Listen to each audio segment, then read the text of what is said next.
Oke, selamat pagi. Assalamualaikum warahmatullahi wabarakatuh. Hari ini saya akan mempresentasikan assessment saya yang berjudul A Process for Evaluating Exploration Prospect menurut metode CCOP. Jadi CCOP itu adalah the Coordinating Committee for Coastal and Offshore Geoscience Programs in East and Southeast Asia. Kalau nggak salah, metode ini dikeluarkan pada saat atau pada tahun 2000-an ya. Dan metode CCOP ini adalah metode setelah Otis and Schneiderman yang mungkin lebih punya subjektivitas tinggi dalam menghitung probabilistik dari sebuah prospek. Dan assessment ini saya berikan judul Resource and Reserve Classification System untuk Resource Assessment. Nama saya Nita Arianti. Saya mahasiswi program studi doktor Departemen Teknik Geologi Fakultas Teknik di Universitas Gadjah Mada.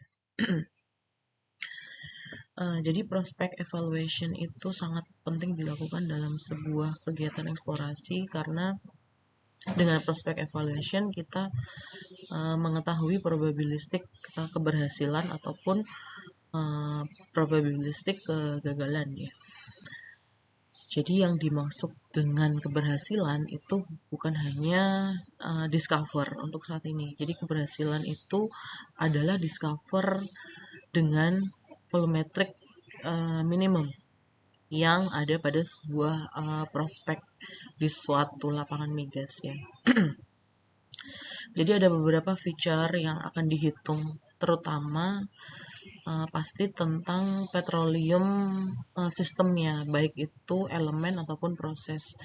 Jadi kita tahu sendiri bahwa petroleum system, elemen-elemen dalam petroleum system seperti source-rocknya, reservoir, trap, migration, dan juga sealingnya itu akan dihitung probabilistiknya setiap karakteristik dari setiap lapangannya, dan juga petroleum system proses ya, seperti generation, accumulation, dan migration itu juga masuk di dalam perhitungan di metode ini. Jadi yang kita bisa lihat bahwa ini kita punya prospect definition, geological model and risk assessment, reservoir, ini bagian dari reservoir ya, effective volume, trapping, presence of map structure, effective seal mechanism, petroleum charge, lalu presence of major source rock, effective migration, dan retention after accumulation. Jadi bukan hanya elemen, jadi prosesnya pun juga diperhitungkan. Dan ini adalah konsep dari eksplorasi. Pertama, basin framework itu adalah skop yang lebih besar, skop yang sangat besar. Jadi di satu basin itu bisa terdiri dari beberapa subbasin, dan di satu basin itu juga bisa terdiri dari beberapa petroleum system.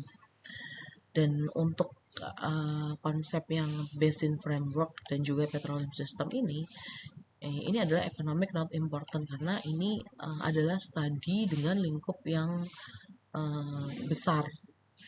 Nah, kalau sudah play ini dalam satu petroleum system itu ada beberapa play, dan juga di beberapa play itu juga ada bisa beberapa prospek. Nah, ini mulai ekonomik diperhitungkan.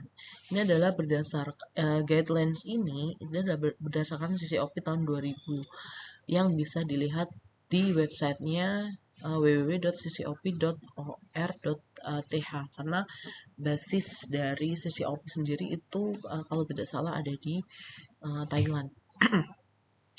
Tabel ini menyatakan hubungan antara model geologi dengan parameter input parameter untuk volumetric estimation. Jadi semakin banyak feature yang kita punya, itu semakin baik dalam kita melakukan probabilistic assessment gitu. Jadi yang menentukan itu semuanya, bukan hanya elemennya saja, tapi juga prosesnya, juga feature-featurenya, juga datanya. Data-data yang kita punya adalah data geologi dan geofisika. Hal tersebut sangat penting, kelengkapan data tersebut sangat penting ya dalam melakukan assessment ini. Semakin banyak data akan semakin detail dalam kita melakukan probabilistic assessment dalam sebuah prospek. Jadi ini adalah bagian volumetric factor ya, meliputi structural shape, volume, hydrocarbon column, thickness, dan juga properti fisik yang lain seperti porosity, permeability, saturasi, recovery factor, dan juga formation volume factor. Dan yang geological features ini adalah seperti yang saya tadi jelaskan, yaitu beberapa elemen dari petroleum system.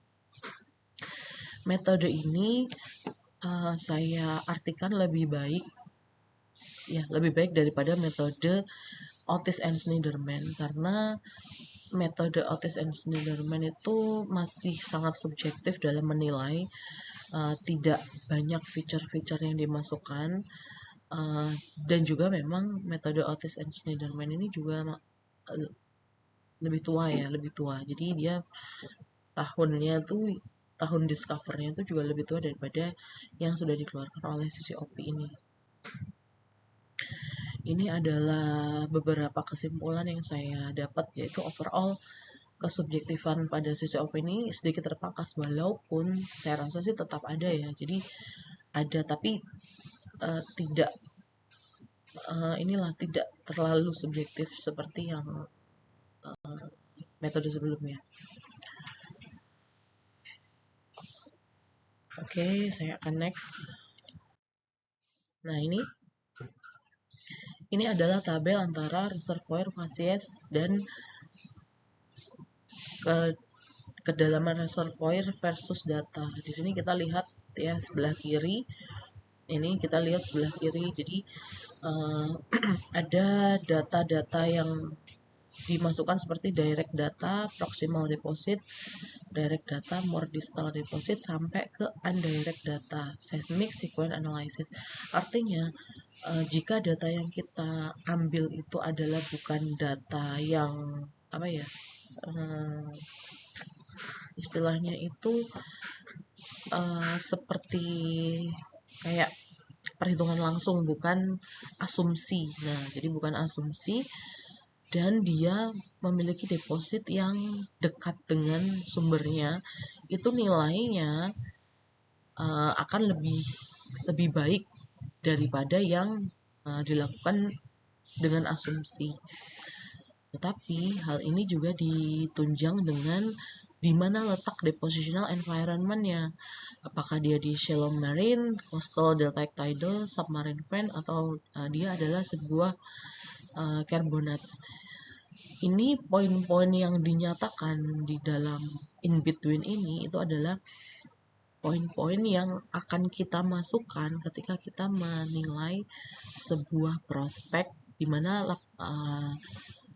masuknya di sebelah mana gitu. Misalnya prospek tersebut adalah di coastal tidal ya, coastal deltaic tidal, lalu dia punya direct data dan dia di proximal deposit, maka kita bisa menilainya di 0.8 sampai 1 di dalam kolom Excel yang sudah biasanya sih sudah diberikan gitu loh, kolom Excelnya. Jadi kita tinggal menilai saja dia poinnya berapa gitu. Begitu juga kalau misalnya kita punya reservoir itu dari fracture basement. Fracture basement adalah sebuah difficult reservoir ya, dimana faktor struktural itu sangat mempengaruhi di dalam reservoir tersebut. Terus dia memiliki data-data yang tidak maksudnya limited. Terus dia berdasarkan asumsi seismic sequence-nya, maka dia memiliki nilai ya sudah 0,1 sampai 0,3, jadi tidak terlalu baik. Dan itu bisa kita cantumkan di dalam kolom Excel yang sudah sudah disediakan lah, ibaratnya seperti itu. Nah, kalau tabel yang sebelah kanan ini adalah menyatakan seberapa homogen atau heterogen sebuah reservoir. Jadi reservoir itu bisa dia clean, dirty, atau bahkan difficult ya. Jadi misalnya dia dirty itu mungkin ada sisipan, tapi kalau dia difficult itu lebih lebih ini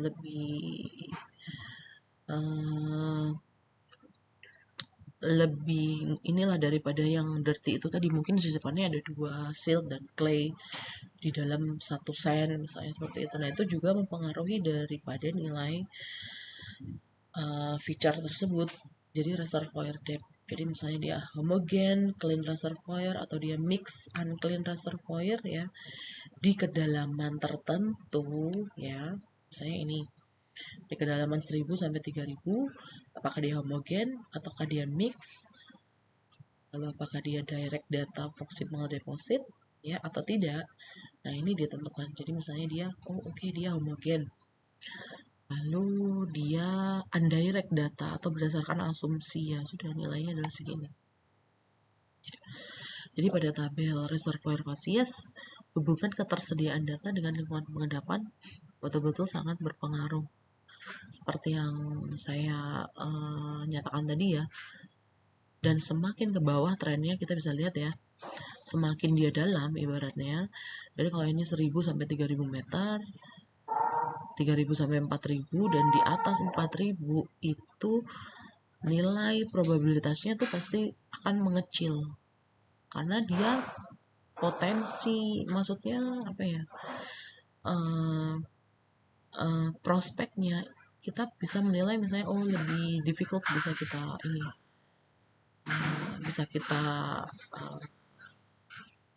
faktor keberhasilannya lah ibaratnya seperti itu. Oke.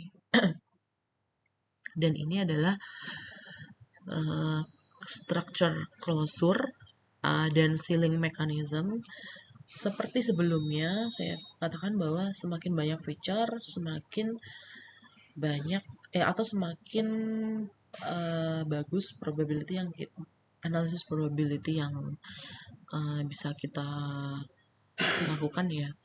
Dan analisis probability juga berdasarkan elemen-elemen dari petroleum systemnya. Jadi ini misalnya, apakah kita punya data 3D seismic atau data kita cuma 2D seismic saja.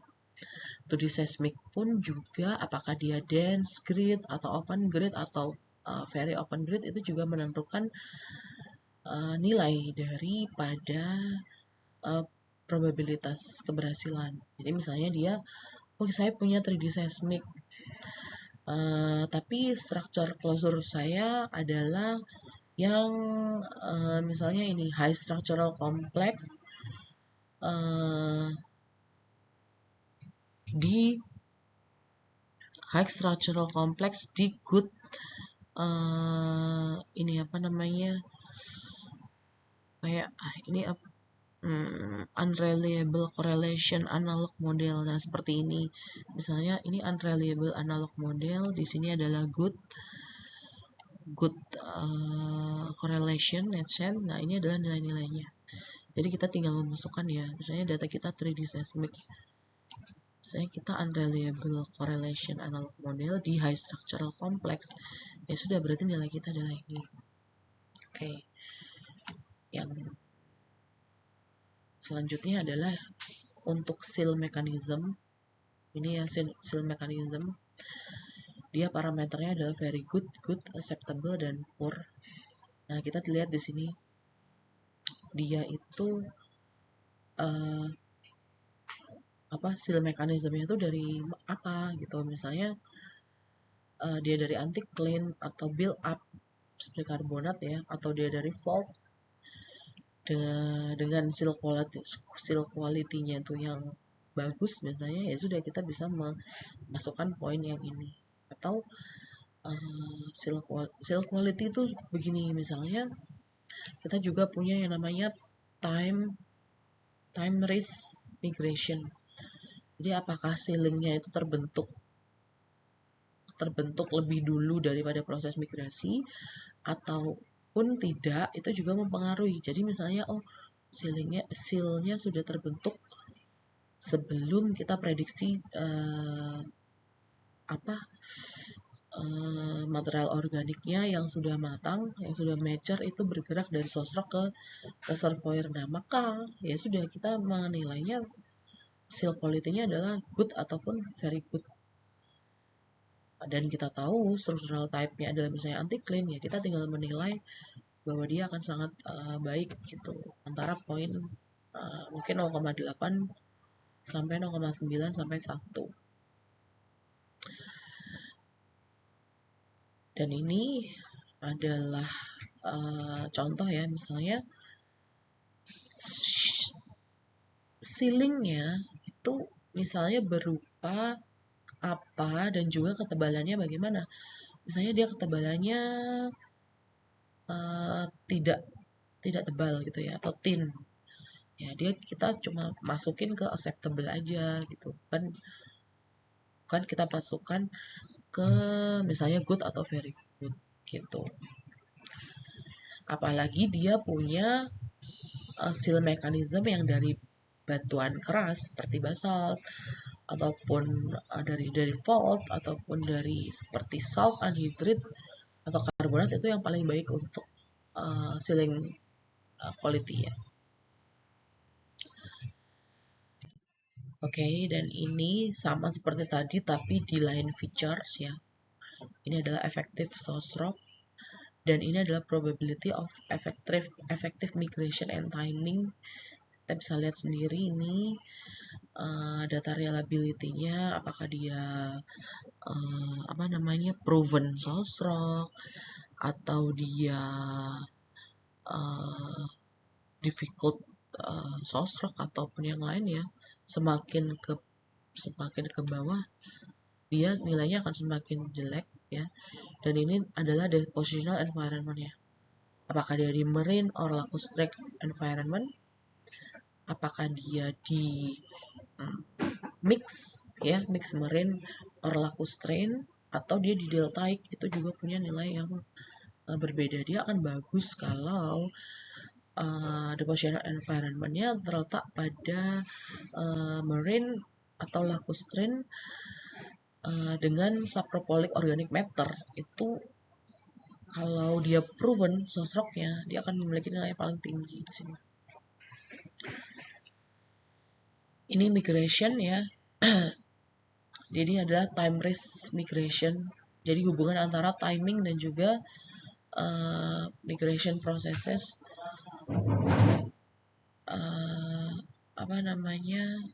Ini timing ini kita lihat bahwa trap form before onset of migration. Jadi trap itu terbentuk sebelum proses migrasi. Trap itu terbentuk overlapping dengan migrasi, atau trap terbentuk pada saat source rock itu udah over mature atau udah overcook lah. Nah, ini nilainya juga beda-beda. Jadi ini misalnya ada migration pathways-nya, apakah dia local migration atau dia lateral migration without barrier, with barrier, ataupun dia vertical migration dan yang lain sebagainya. Jadi kalau misalnya dia local migration dengan trap yang terbentuk sebelum migration onset, nah dia sangat baik sekali nilainya. Oke ya, jadi ini tabel ini menyatakan keefektifan timing and migration. Jadi menyebutkan play itu ditentukan juga dengan time risk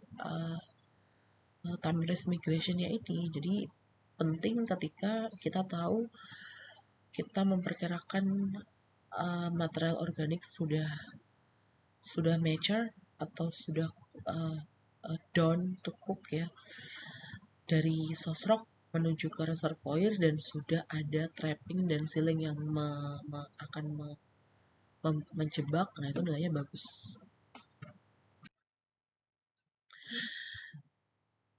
Oke, jadi ini adalah individual prospect probability atau probability concept.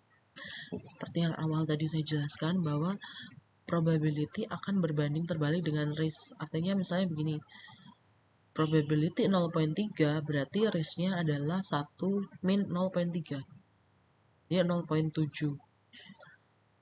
Nah, probability adalah tingkat keyakinan ya. Jadi tingkat keyakinan tertinggi. Jadi tingkat keyakinan tertinggi ya berarti 100%. Probability-nya ya 0. Tapi jarang sekali ada yang menghasilkan probability sampai segitu. Cuman yang perlu kita tahu bahwa begini, misalnya kita menemukan sebuah perhitungan prospek, dia memiliki probability kecil. Misalnya kita temukan dia 0,3. Berarti risknya adalah 0,7. Tapi 0,3 itu juga bisa resultnya adalah discover. Jadi belum tentu 0,3 itu selalu dry gitu, selalu dry atau tidak berisi apa-apa di dalam sebuah apa sih namanya pemboran gitu misalnya. Itu bisa saja. Jadi dan misalnya kita menemukan probabilitas yang 0,6. Memang tingkat keyakinan kita misalnya tinggi, tapi bisa saja dia dry. Jadi uh, seperti yang saya tadi bilang bahwa semua features, semua elemen yang ada di data-data dalam lapangan tersebut harus dimasukkan gitu. Nah, kalau ini adalah hubungan antara time dengan burial ya, semakin berproses P dan T ya. Nah, ini adalah semakin ya misalnya P1 ini adalah reservoir deposition ya. Lalu makin need PNT lagi itu adalah trap and seal formation. Lalu di P3 ini kita ada generation, migration and accumulation of hydrocarbon. Dan juga baru hydrocarbon accumulation itu ada di bagian paling sini. Nah, lalu setelah itu saya sebutkan sebagai risk geochronology. Dan selanjutnya ini adalah geological tabel mengenai probability of discovery ya, dari mulai beberapa geological feature berdasar presence atau effectiveness-nya ya. Semua elemen dan proses dari petroleum system dihitung di sini ya. Ini kita lihat ini hubungannya begini ya. Nah, ini adalah minimum size and maximum size dari uncertainty range. Ini masuk ke risk geochronology ya. Ini yang tadi sama seperti awal ada di PPT saya. Jadi probabilitas itu dihitung dengan simulasi Monte Carlo. Simulasi Monte Carlo itu adalah simulasi dengan metode stokastik. Artinya dia memilih secara acak suatu model geologi tertentu dengan volumetrik yang paling kecil. Jadi misalnya Monte Carlo itu kita ambil min-nya dulu, baru setelah min-nya itu kita ambil sampel-sampel secara acak lagi ya, kita ulang-ulang lagi dengan metode stokastik tadi untuk mendapatkan probabilitas tertentu. Dan seperti yang saya katakan tadi bahwa keberhasilan itu sekali lagi bukan discover ya, tidak discover lagi. Jadi keberhasilan itu adalah discover dengan minimum volumetrik yang dihasilkan. Nah, ini adalah database dan geological modeling ya. Jadi dari mulai database ini ya pasti kualitatif and kuantitatif datanya. Apakah datanya bagus, apakah seismiknya bagus, apakah seismiknya 3D, apakah 2D, apakah seismiknya bisa terbaca, apakah seismiknya butuh filtering lagi atau dan lain sebagainya. Nah, setelah data quality ya and density, ini adalah interpretation and compilation. Baru setelah itu kita menuju ke geological model.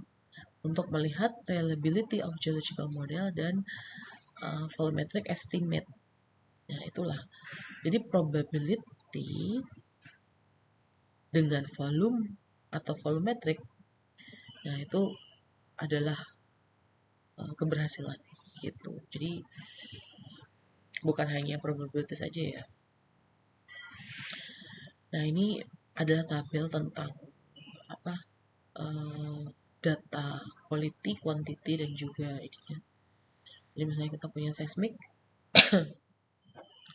well data, surface data, gravity atau magnet, dan general data ya. Nah, ini apakah relevansinya bagaimana, coveragenya bagaimana, dan quality-nya bagaimana. Ini adalah tabel yang menunjukkan tentang itu. Dan ini adalah probability yang secara general, apakah dia dari analog atau theoretical models, atau dia sudah proven geological model. Paling baik adalah nilainya di sini ya, probability-nya 1. Boleh dia dari analog, tapi only possible model applicable ini, dan tapi kalau proven geological model ini akan sangat baik sekali. Oke, kalau ini oke, and favorable, jadi ini kayak apa sih namanya, penggunaan data langsung dan data tidak langsung ya. Ini kayak kalau penggunaan data langsung itu ya probabilitasnya tuh ditetapkan dengan interpolasi atau ekstrapolasi dari data ini gitu. Jadi misalnya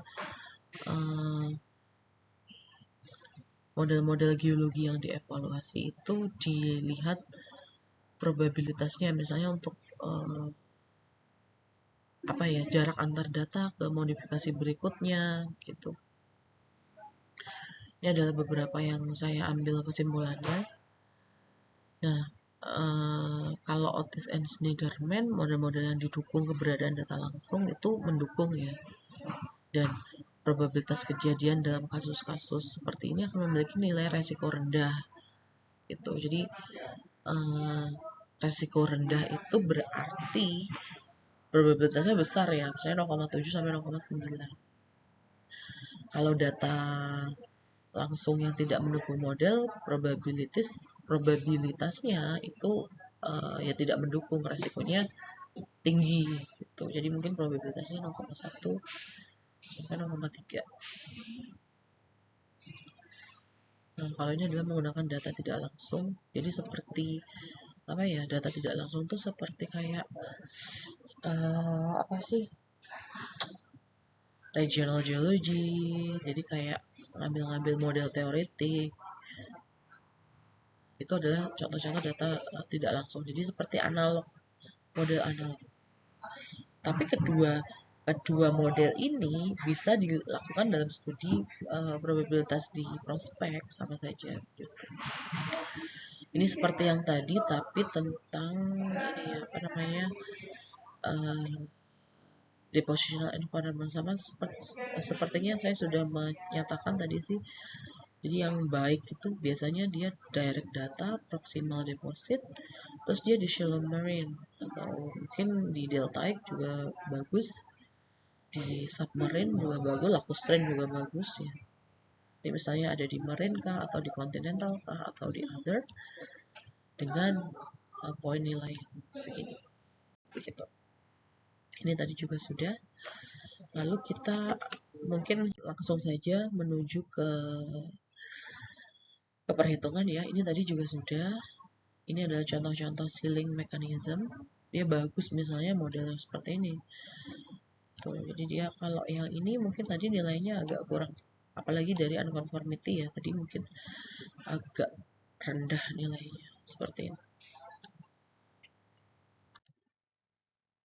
Oke, kalau begitu sekarang kita menuju ke assessment. Jadi prospek itu bisa discovery, bisa dry. Jadi misalnya kita melambangkan discovery itu adalah sebuah P, berarti dry ataupun tidak ketemu itu adalah 1 min probabilistik atau bagian risknya. Nah, padahal discovery itu bisa ketemu oil, bisa ketemu gas, dan bisa ketemu keduanya. Ini tadi drainage area ya dan mature area dinyatakan dalam seperti ini. Jadi overcook atau gas window-nya atau transition oil gas atau peak oil window atau marginal oil dan juga immature. Baik, akan saya berikan namanya ini contoh perhitungan ini ya. Jadi misalnya dalam ini adalah single reservoir multiple prospect area, artinya adalah satu zona reservoir tapi prospek areanya beberapa gitu kan. Jadi misalnya ini adalah lapangan kita, ini saya kotakin ya. Ini adalah lapangan kita, ini di sini. Nah, lalu prospek area kita ada A, B, C dan sampai E. A, B, C, D dan E. Oke. Nah, lalu data-data atau feature-feature dari petroleum system tadi sudah kita masukkan. Jadi seperti reservoir facies, porosity, trap, seal, mature, source rock, migration, retentionnya sudah kita masukkan dalam sebuah tabel ini ya. Sekarang kita akan mencari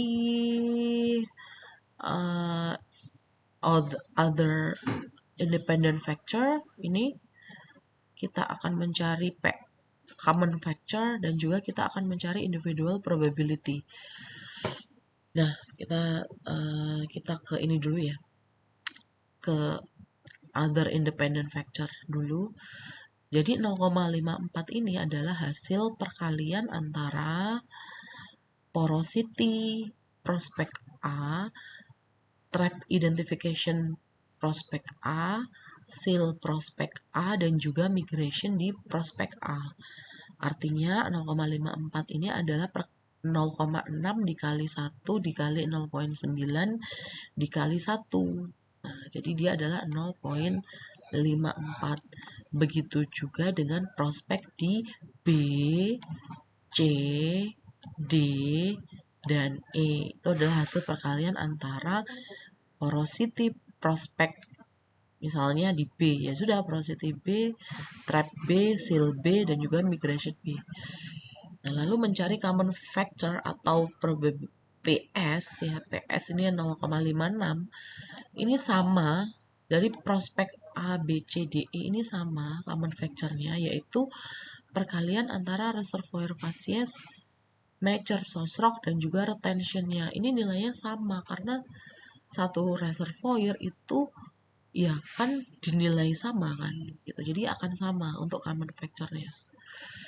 Nah, sedangkan individual probability ini adalah perkalian antara other independent factor dan juga common factor. Jadi yang PXA ya, yang misalnya ini ya 0.3024 ini adalah perkalian antara 0.54 dikali 0.56.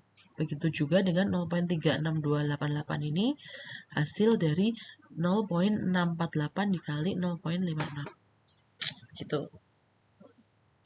Waduh. Oke, next.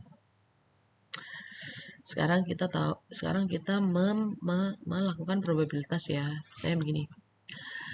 Ini kan individual probability-nya adalah 0.3024.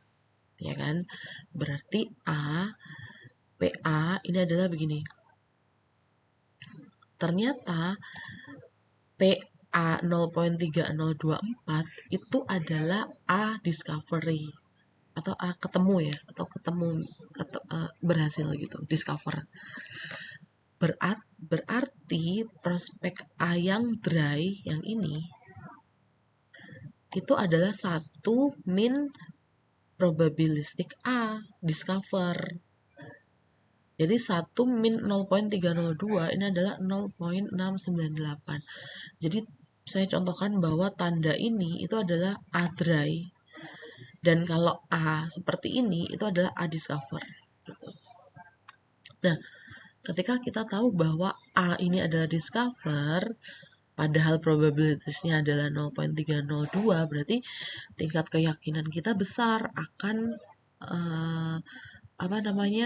prospek area yang lain. Ya, jadinya untuk PB atau di prospek B, discovery-nya adalah other independent factors yang ini 0.648, ya kan? Dan yang C, discovery-nya adalah 0.324 ini. Begitu pula D dan E. Oke.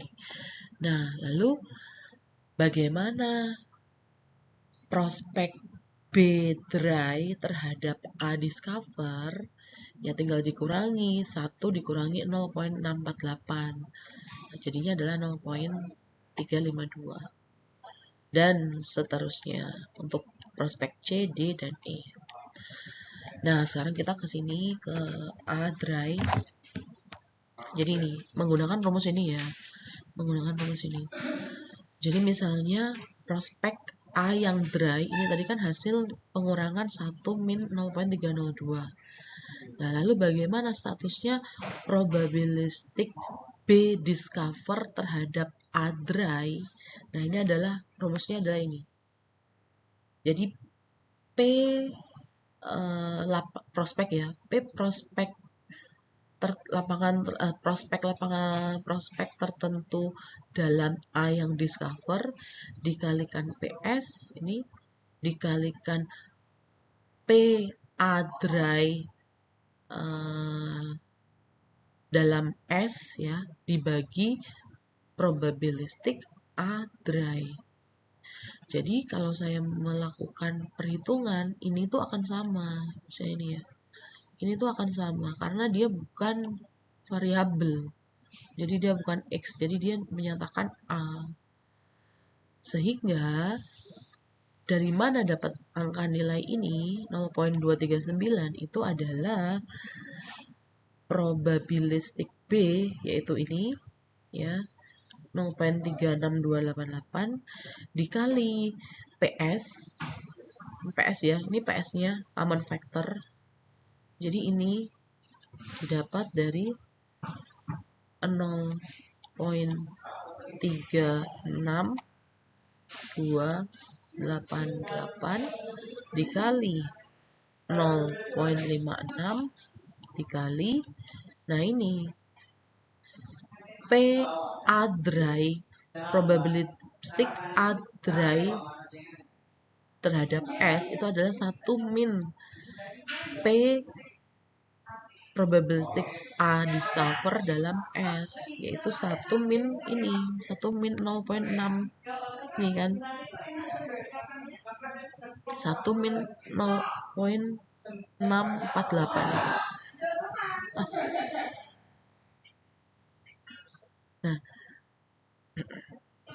Nah, sehingga ini dibaginya dengan 0.698 ini. 0.698. Sehingga ketemulah 0.239.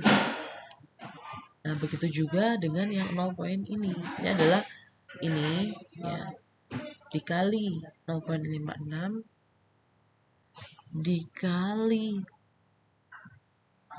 0. Di 1 dikurangi 698 ini per 0. Sorry. Ini 0.302. 0.302.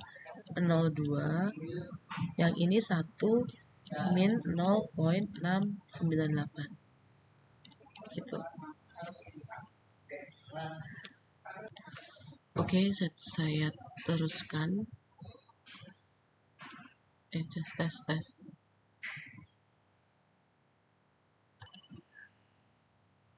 Tes.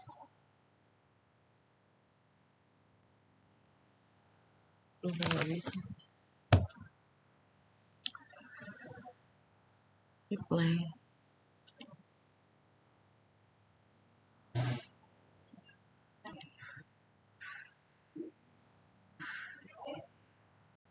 Oke.